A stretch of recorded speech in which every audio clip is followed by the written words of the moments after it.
People are hurting right now in this province, and Mr. Ford wants to act like he can skate right past that. Okay, like COVID never happened and the affordability crisis doesn't exist. Let's give him a chance to respond. Mr. Ford. Well, Mr. Del Duca, I just want to remind you, under yourself and the former Premier Kathleen Wynne, you destroyed this province.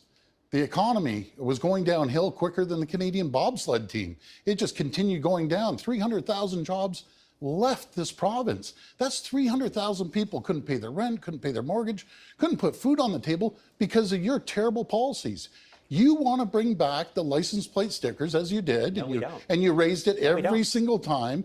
You want to increase the tolls like you did before on the 412 and 18. You actually, it was your tolls. So, OntarioLiberal.ca. And we're going to cut, Mr. Del Duca, we're going to cut the gas tax. You're all in favor of hiking the gas tax. You're in favor of the carbon tax. We aren't. Oh, my goodness. We're the only the only party that's going to cut taxes, put more money back into your pockets. We're creating an economy that is thriving right now with 550,000 jobs and 338,000 in the waiting. All right, Mr. Del Duca, yeah, look, please. you know, there's an old saying in life: you're entitled to your own opinion, but not your own facts, Mr. Ford. And the truth of the matter is, you need to stop reading the script that looks like it came out of the fiction section. The people of Ontario are fed up with your slogans and your empty words. They want real action. People watching at home, you can go to OntarioLiberal.ca. You can see the 19-point affordability pledge.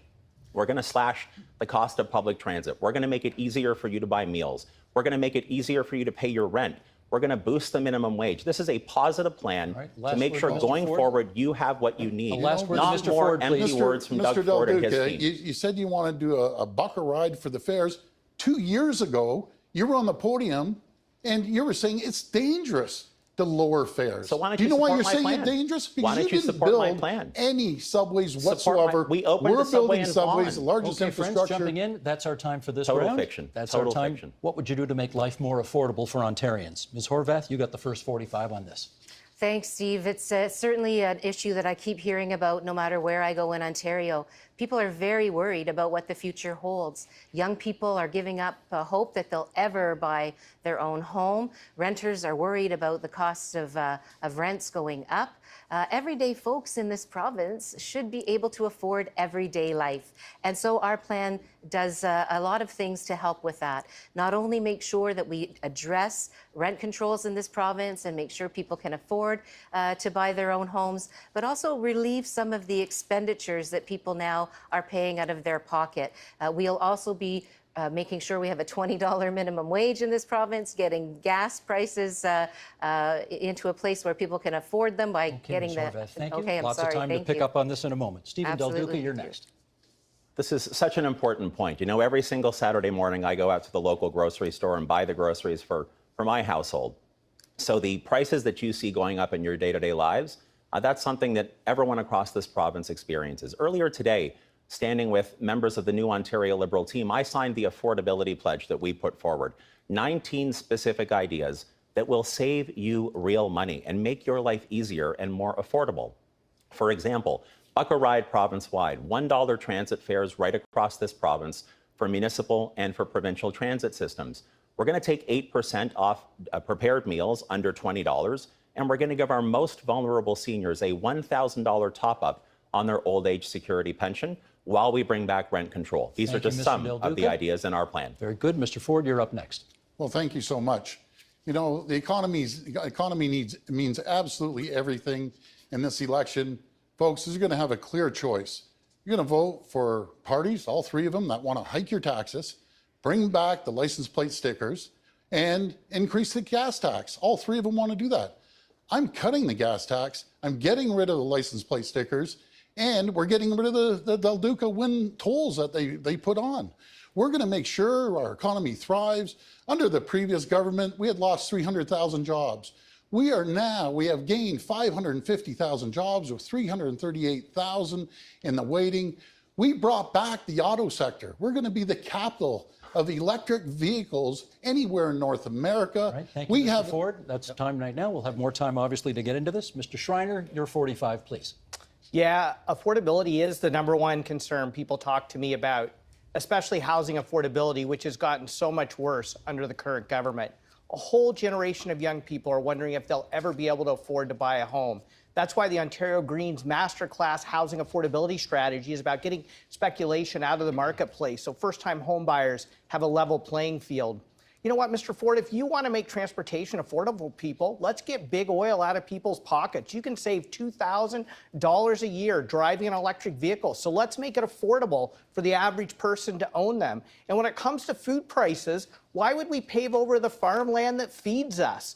Let's grow food locally and let's make it affordable for people at the grocery stores. Thanks, Mr. Schreiner. The format now calls for direct one-on-one debate between two of you, and then we'll do the same thing again with another two of you in a moment. Stephen Del Duca and Doug Ford are in this first round. Mr. Del Duca, what do you think of his plan? Well, first of all, I heard Mr. Ford speak just a moment ago. Again, it sounds like he's reading the script from 4 years ago, trying to fight the 2018 election all over again. Ontarians face new challenges in part because he's walked away from his responsibility to lead, and new challenges, of course, because of COVID. We are in the midst of an affordability crisis, which is exactly the opposite of what Mr. Ford and his team said they would solve 4 years ago. That's why, earlier today, I signed the 19-point affordability pledge for you. It's going to bring down the cost of transit. It's going to bring back rent control. We're going to boost the minimum wage and build in a real living wage. We're going to help seniors. We're going to do all of this and more in our fully costed and forward-looking plan. It's a plan you can count on. That's why I was proud to sign the pledge earlier today. This has to be more than just about empty words and slogans that you hear repeatedly coming from Mr. Ford and his team. People are hurting right now in this province, and Mr. Ford wants to act like he can skate right past that. Okay, like COVID never happened and the affordability crisis doesn't exist. Let's give him a chance to respond. Mr. Ford. Well, Mr. Del Duca, I just want to remind you, under yourself and the former Premier Kathleen Wynne, you destroyed this province. The economy was going downhill quicker than the Canadian bobsled team. It just continued going down. 300,000 jobs left this province. That's 300,000 people couldn't pay their rent, couldn't pay their mortgage, couldn't put food on the table because of your terrible policies. You want to bring back the license plate stickers, as you did, and you raised it every single time.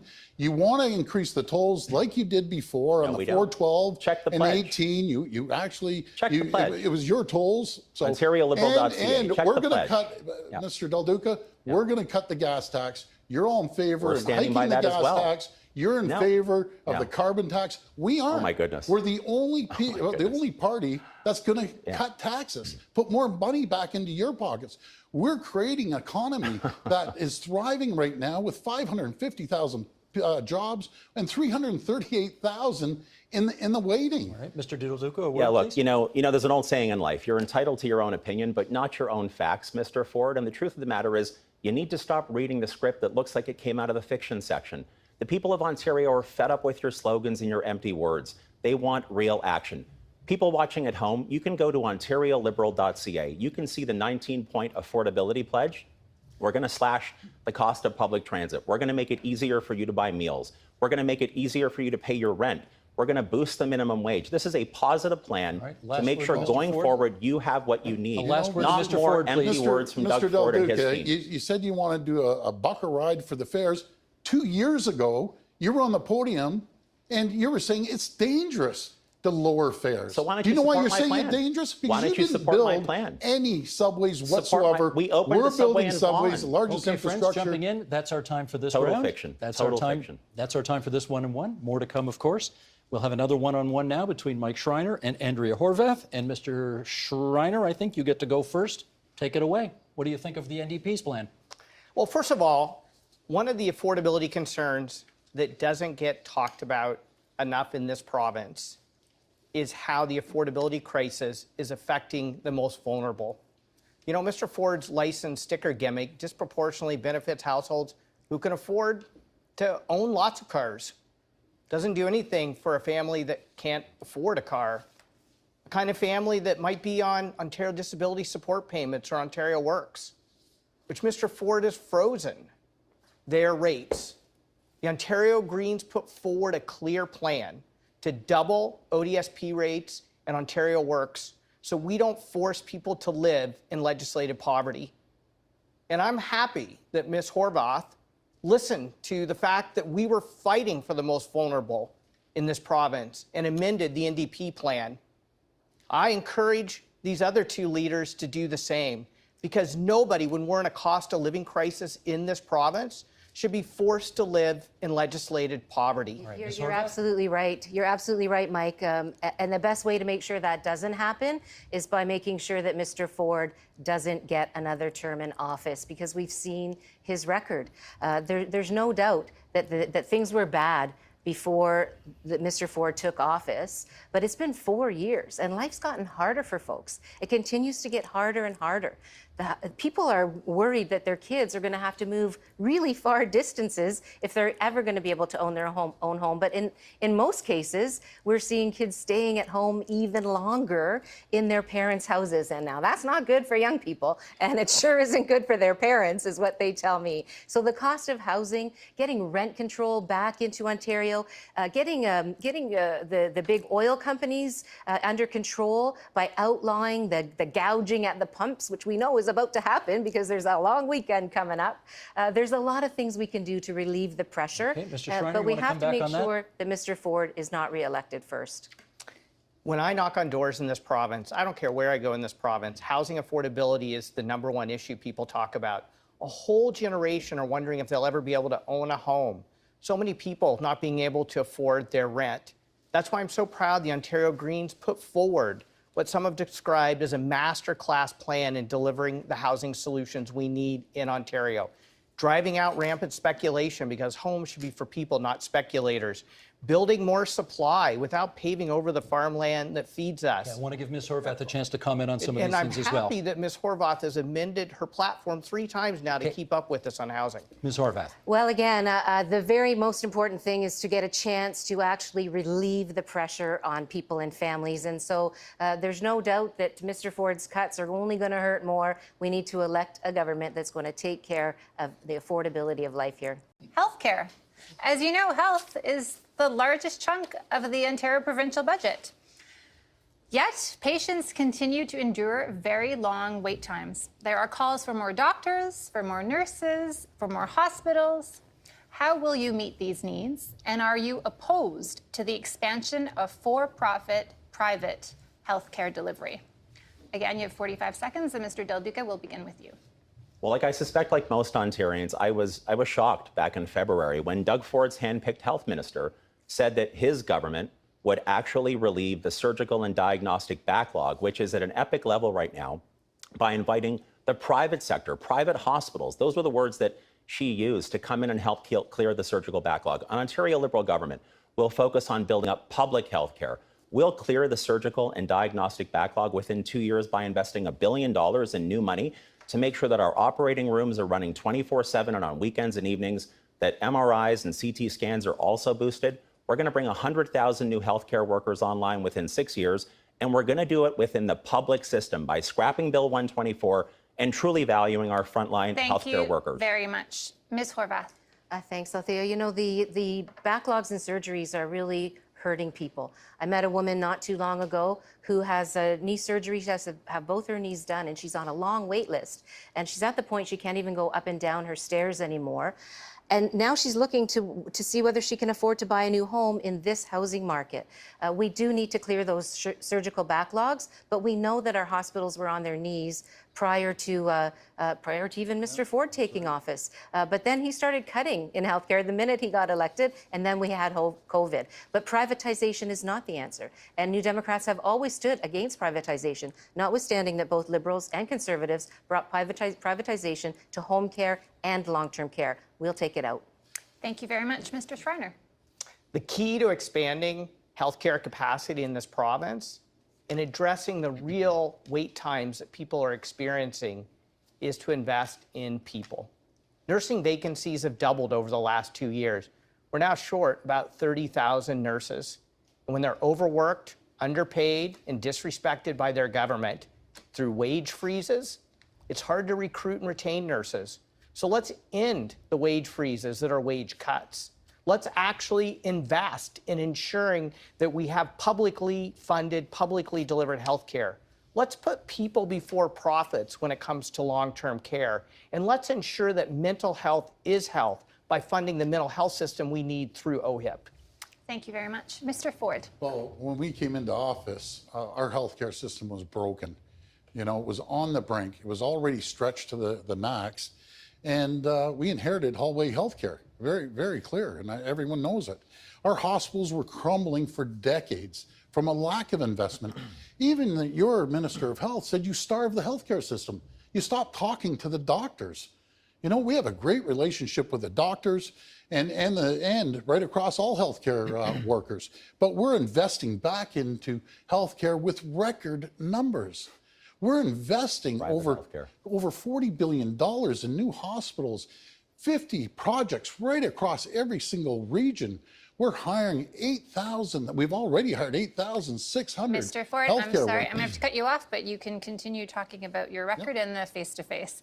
First, though, we'll go to Ms. Horwath and Mr. Del Duca. Ms. Horwath, you can kick us off. Thanks so much.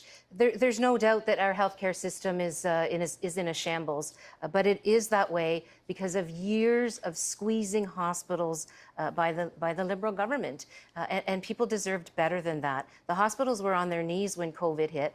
The Liberal government gave us hallway medicine, but of course, Doug Ford's cuts just hurt more. They make things worse and not better. That's why we need to invest in our hospitals. We need to scrap Bill 124, make sure that we're respecting those healthcare workers who we call heroes and then we treat like dirt, Mr. Ford. So we need to do that. We also need to get internationally accredited nurses and doctors on the front lines on our healthcare system. I met a doctor not too long ago. She lives in Buffalo. She lives in Fort Erie, and she's accredited from somewhere else, from another part of the world. And in Ontario, in Fort Erie, she cannot practice as a doctor every day. She crosses the border to Buffalo and works as a doctor. So we need to fix a broken system that's been broken for a very long time, get people return and recruit and retain healthcare workers, treat them with respect, get rid of Bill 124, scrap Doug Ford's low-wage policy, and really start providing the kind of services that people need. With more funding, 24/7, we can clear the backlog of procedures. So, look, there's no doubt about the fact that there is a really, really brutal backlog that we have both in surgeries and diagnostics in this province right now. When I said in my opening remarks tonight, people are still struggling. That's why it's so important that there's a forward-looking and fully costed plan that will address those needs. This is not an abstract talking point for me. You know, a couple of years ago, respectfully, Ms. Horwath, a couple of years ago, my mom fell and broke her hip. And I have to tell you, though she got good care at the local hospital in York Region, it was so tough for our family and for her to navigate that system. It's only gotten worse over the past couple of years, talking about the surgical and diagnostic backlog. That's why the Ontario Liberal plan will invest $1 billion over 2 years so that we have MRIs and CT scans that are running full tilt, so that we have operating rooms that are operating on weekends, evenings, all the way through to clear that backlog. Because right now, if you need prostate surgery in this province, only 30% are able to get it on time. That's not good enough in a province like ours. We have to repeal Bill 124. For all kinds of procedures. Again, Ms. Horwath, respectfully, we're not here tonight to fight the 2018 election all over again. There are new challenges facing people. You left a wreck behind you, and you have to step up and take some responsibility for that, Mr. Del Duca. There are new challenges facing Where were you when all these decisions were being made? Were you out getting a coffee at the cabinet table? Respectfully, there are new challenges facing Ontario because of how the Ford Conservatives walked away from their responsibility. I would rather that we would find a creative way to repeal Bill 124 to make sure internationally educated nurses and doctors are brought online. I'm sorry. No problem. We're going to give Mr. Ford and Mr. Schreiner a chance to debate now. Mr. Ford, you may begin. Well, as we're building the healthcare system and hiring thousands of doctors and nurses and PSWs, Mr. Del Duca, propped it up by the NDP and Ms. Horwath, you fired 1,600 nurses. Why is we're hiring thousands. Mr. Del Duca. Why is it private education and private health care with you all the time? I know the truth really hurts, but you fired 1,600 nurses. Every region of this province, is getting a new hospital. There's 50 new projects happening right across this province. Yep. We're also paying for the nurses' tuition fees and for their books if they serve in underserved areas. We're taking care of them. We made sure the nurses got a $5,000 retention pay, which is, on the average, 7.6% increase. We've given the PSWs $3 permanent increase. And that far exceeds what your government did, Mr. Del Duca, propped up by the NDP. You want We're private building, healthcare. we are actually Private's building getting real old. the healthcare system that we need for the future and hiring more nurses. We have 720 doctors coming online. That takes care of 750,000 patients. We're building a med school out in Brampton. We haven't seen a med school in decades, but we're building a med school to make Northern sure that we Ontario get School more of Medicine. doctors into the hospitals. Forgetting about the Northern Mr. Ontario Del School of Duca, you Medicine. had your chance. Let's bring in Mr. Schreiner. Mr. Ford, have you talked to a nurse lately? Have you talked to a nurse about how disrespected they feel? How overworked and underpaid and underappreciated they are? How insulted they feel being called heroes and then essentially having their wages cut by having them frozen? Mr. Ford, if you want to build capacity in our healthcare system, you have to make sure you invest in the people who deliver that care. And nurses are the backbone. They deserve to have Bill 124 gone. They deserve to have the opportunity to negotiate fair wages and fair benefits. You know, even their mental health care benefits were frozen because their entire benefit package was frozen. Have you looked somebody in the eye who lost a loved one in long-term care and explained to them that $171 million of money drained out of our long-term care system into the private pockets of shareholders at a time when people were scrambling for PPE, when seniors were trying to get access to vaccines, when PSWs were desperate to have a little bit of support to care for people and save their lives? We are better than this as a province. We can put people and care before profits. That's what it means to have a publicly funded, publicly delivered, public healthcare system. Care, people first. Do you want to have 5 seconds Well, left I to have respond? 5 seconds to respond. I don't know where you're getting your figures. We're building new hospitals. They want to work in a clean environment. There's hospitals that were 80 years old that were crumbling. They want to work in a clean environment, and we're building the hospitals You to need make people sure to they're work in taken those care of. hospitals. Thank you Mr. very Ford. much. Thanks Nurses, to all of you. doctors, to work in the hospital. Thank you. Leaders, let's continue on the theme of healthcare here. And I want to ask you what the most important lesson you learned was as it relates to healthcare during the pandemic, which would improve things going forward now that you have that knowledge. We have brief opening statements and then four-way debate. Mr. Ford, you get the first kick at this. Well, I'm going to answer your question straight up. That was the most challenging time of my entire life as Premier. And I don't wish that on any Premier or any administration in the future, as we inherited an absolute broken system in long-term care from multiple governments. It was a challenge. Did we get everything right? No, we didn't get everything right. But I'll tell you, every decision I made was with the best intention, with the best medical advice I could get at the time. But we're going to fix the system. We're fixing it right now until no other Premier, no other administration has to go through what we had to go through. You know, there were challenging times, but I'll tell you, I'll make sure that never happens again, ever. Thanks, Mr. Ford. Mr. Schreiner. We need to make sure that we're adequately prepared for the next crisis, whether that crisis is a pandemic, whether it's the climate emergency, whether it's some unknown crisis that's bearing down on us. And that means investing in people, making sure our care providers are adequately and fairly compensated. It's making sure that the most vulnerable are protected.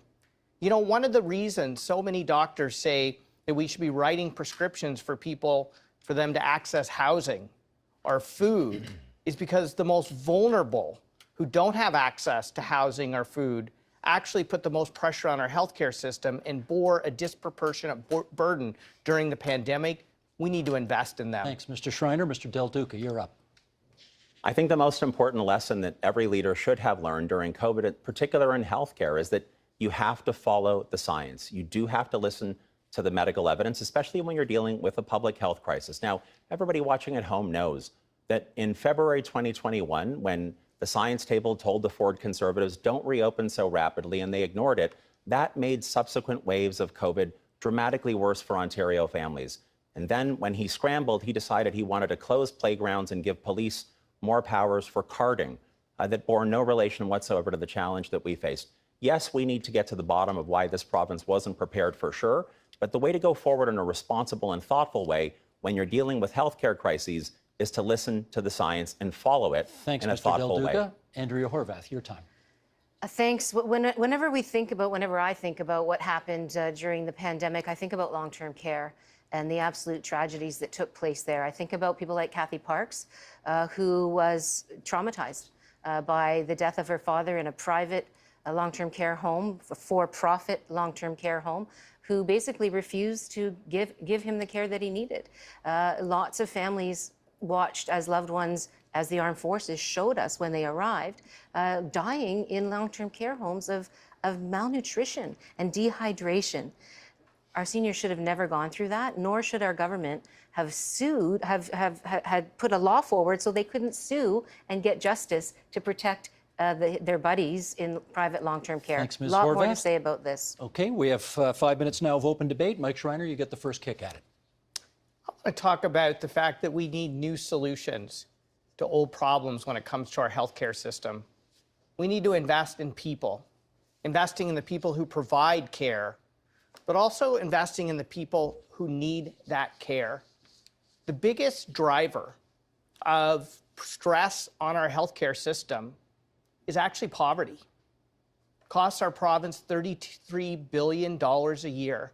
There are literally doctors and nurses saying we should be writing prescriptions to address poverty if we want to take pressure off of our healthcare system. Let's talk about housing. University Health Network says we should be writing prescriptions for housing because one of the biggest drivers of people going to hospital is they don't have safe or affordable housing. So let's talk about ways that we can prevent illness and promote health by investing in Let's people. do that. Yeah, sure. 1, 2, 3. Go ahead. So as I was saying earlier, look, when you go through the kind of public health crisis that we have, in addition to listening to the science, you need to know that, as has been mentioned earlier, mixing the private sector and care, in particular elder care, is wrong. But we also see that with Doug Ford and his team and how they want to clear the surgical backlog. Our Ontario Liberal plan will invest $1 billion over 2 years to clear that backlog. We're going to bring on 100,000 new healthcare workers.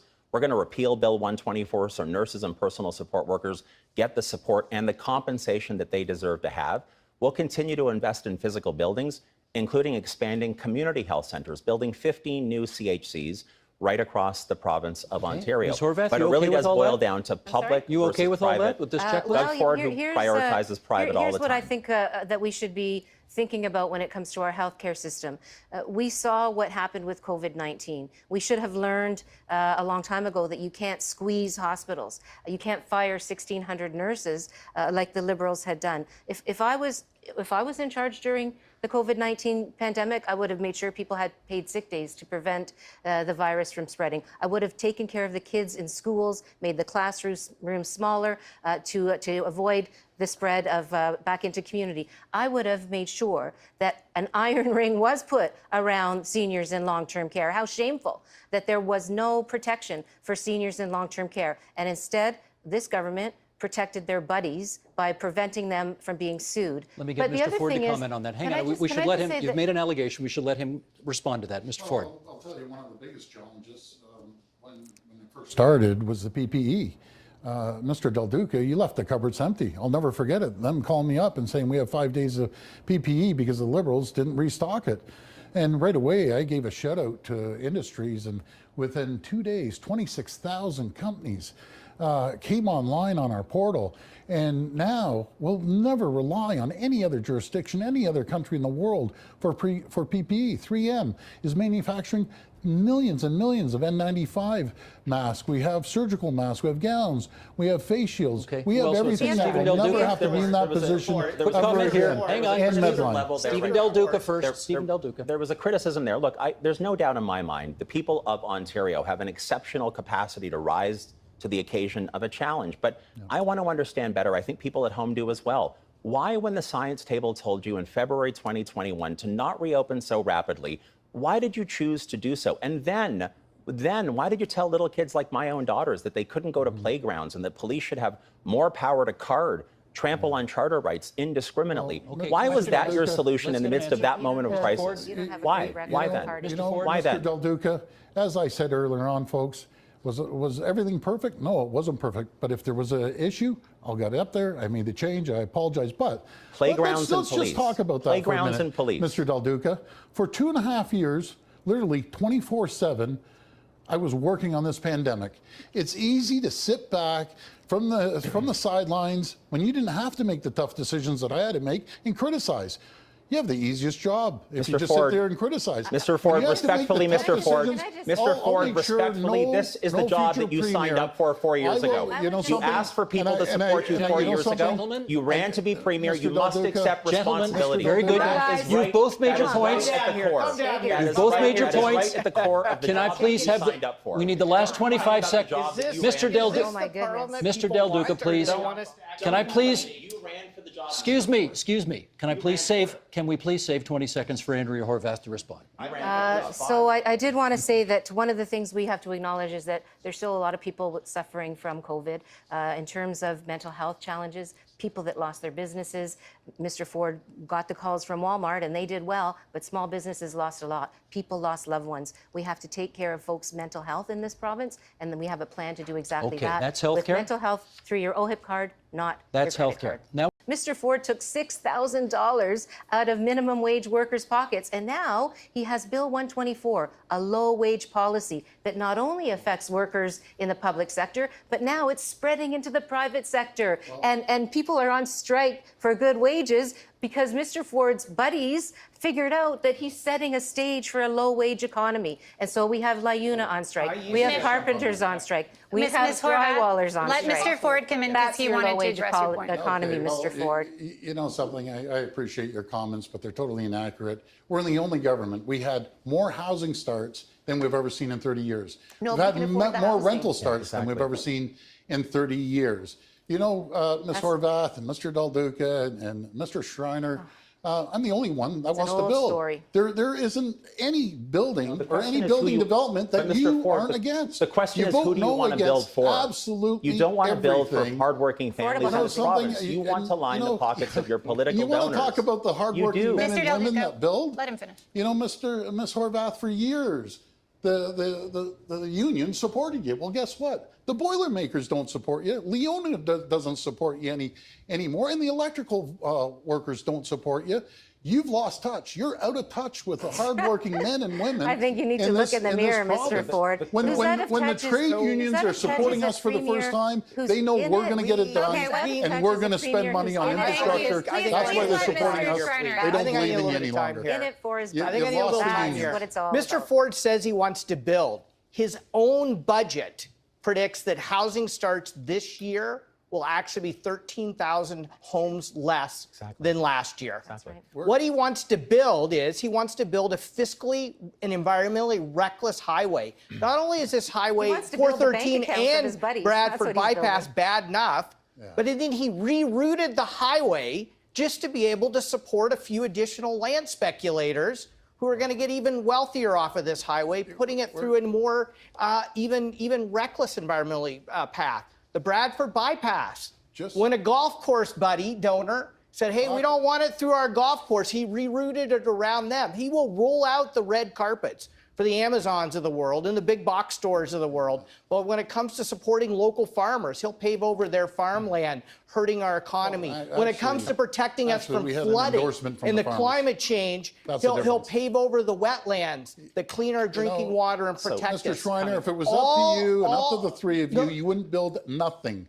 You would I'd rather build transit. protest. I'd build you'd rather transit. protest I'd build housing. Than I'd get build the roads built. And I'd the build highways public infrastructure. So, I'd listen, build I schools. just want to be I'd clear. build hospitals. I just want to don't be like clear. I building want to be anything. clear about something here this evening. 4 years ago, Doug Ford stood on a stage like this one. He looked into the camera and he said to the people of Ontario, if elected premier, he would make it cheaper and easier for you to buy a home. And since that point in time, the cost of a house in Ontario has climbed by nearly $500,000. The Ontario Liberal plan will build 1.5 million new homes, all forms of housing, right across this province over 10 years. We will bring back real rent control in this province to help renters. We're going to make sure that surplus provincial land gets unlocked, and everything that we sell on those lands will go to first-time home buyers who Doug Ford has abandoned for 4 straight years.